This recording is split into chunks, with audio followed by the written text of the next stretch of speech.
নমস্কার বন্ধুরা, শ্রাবণী রান্নাঘরে আপনাদের সবাইকে স্বাগত জানিয়ে আমি আবারও একটা রান্নার ভিডিও নিয়ে আপনাদের সামনে চলে এসেছি। আজকের আমি আপনাদের করে দেখাবো আলু কোরমা। তাহলে চলুন এই আলু কোরমা আমি কিভাবে বানাই সেটা আপনারা একবার দেখে নিন। আলু কোরমা বানানোর জন্য প্রথমে আমি গ্যাস অন করে একটা কড়া বসিয়ে নিয়েছি। এবারে আমি এর মধ্যে দেব প্রথমে সরষের তেল।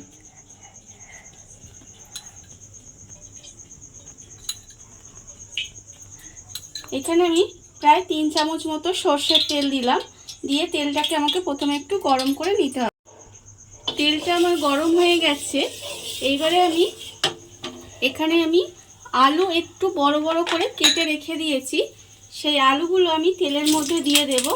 দিয়ে আলুগুলোকে একটু আমাকে ভেজে নিতে হবে। প্রথমে আলুটা আমার ভাজা হয়ে গেছে। এইবারে আমি আলুগুলোকে তুলে রাখবো। তুলে একটু ঠান্ডা করে নিতে হবে আলুগুলোকে। এইভাবে তেল থেকে তুলে রাখতে হবে। রেখে তেল থেকে তুলে রেখে কিন্তু আলুগুলো আমি একটু ঠান্ডা করে নেব। আলুগুলোকে আমি ভেজে ঠান্ডা করে নিয়েছি। এবার আমি এই আলুর মধ্যে, ভাজা আলুর মধ্যে দিয়ে দেব পেঁয়াজ বাটা। এখানে আমার একটা মাঝারি সাইজের পেঁয়াজ আমি বেটে রেখেছি, সেই পেঁয়াজ বাটাটা আমি এর মধ্যে দিয়ে দেব। আর দেব এখানে 1 চামচ মতো আদা বাটা। আর আমি এর মধ্যে দেব 1 চামচ মতো কিশমিশ বাটা। আর দেব এখানে 2 চামচ টক দই আমি রেখেছি, সেটা খুব ভালোভাবে ফেটিয়ে নেব। ফেটিয়ে নিয়ে কিন্তু এর মধ্যে আমাকে দিতে হবে। টক দইটা ফেটিয়ে আমি এর মধ্যে দিয়ে দিলাম।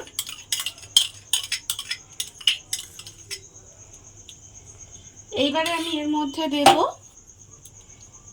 আন্দাজ মতো নুন।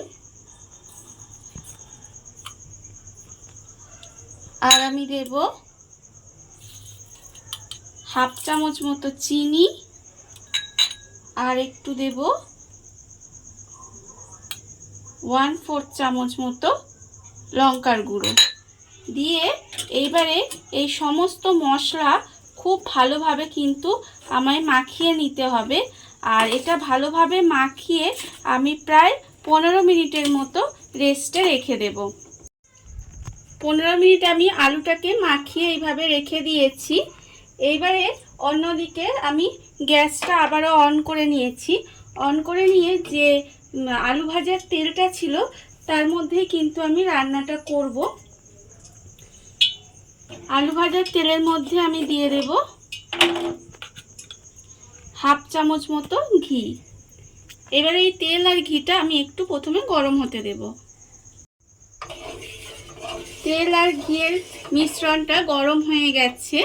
এইবারে আমি এর মধ্যে দিয়ে দেব একটা তেজপাতা আর একটু গোটা গরম মশলা। দিয়ে আমি একটু মশলাটাকে নাড়াচাড়া করে নেব। করে নিয়ে এবারে আমি যে আলুটায় মশলা মাখিয়ে রেখেছিলাম সেই মশলা মাখানো আলুটা আমি এর মধ্যে দিয়ে দেব। মশলা মাখানো আলুটা আমি এর মধ্যে দিয়ে দিলাম। দিয়ে এবারে এটাকে খুব ভালোভাবে একটু কষিয়ে নিতে হবে। মশলাটা আমার কষানো হয়ে গেছে আর মশলাটা থেকে তেলও ছেড়ে গেছে। এইবারে আমি এর মধ্যে দিয়ে দেব যে বাটিটার মশলা লেগেছিল সেই বাটি ধোয়া জল আমি এর মধ্যে একটু দিয়ে দিলাম। আর আমি দেব অল্প সামান্য একটু গরম জল। অল্প সামান্য আমি একটু গরম জল দিলাম, যেটা দিলে আলুটা সেদ্ধ হয়ে যাবে এরকম একটু জল দিলাম। দিয়ে এবার গ্যাসটা কমিয়ে ঢাকা দিয়ে কিছুক্ষণ এইভাবে রান্না হতে দিতে হবে। আলুটা আমার সেদ্ধ হয়ে গেছে আর গ্রেভিটাও বেশ মাখা মাখা হয়ে গেছে। আমার আলুর কোরমা প্রায় রেডি হয়ে গেছে। এবারে আমি এর মধ্যে দিয়ে দেব অল্প সামান্য একটু গরম মশলা গুঁড়ো। দিয়ে গ্যাসটা অফ করে ঢাকা দিয়ে কিছুক্ষণ রেখে দেব। রেখে দিলে কিন্তু আমার রেডি হয়ে যাবে আলুর কোরমা। দেখুন বন্ধুরা, কত অল্প উপকরণ দিয়ে কত সুন্দর আলুর কোরমা রেডি হয়ে গেছে, আপনারা দেখতেই পেলেন। আর এই ভিডিওটা যদি আপনাদের ভালো লেগে থাকে তাহলে লাইক করবেন, কমেন্ট করবেন আর সাবস্ক্রাইব করবেন আমার চ্যানেলকে। আজ এই পর্যন্ত, নমস্কার।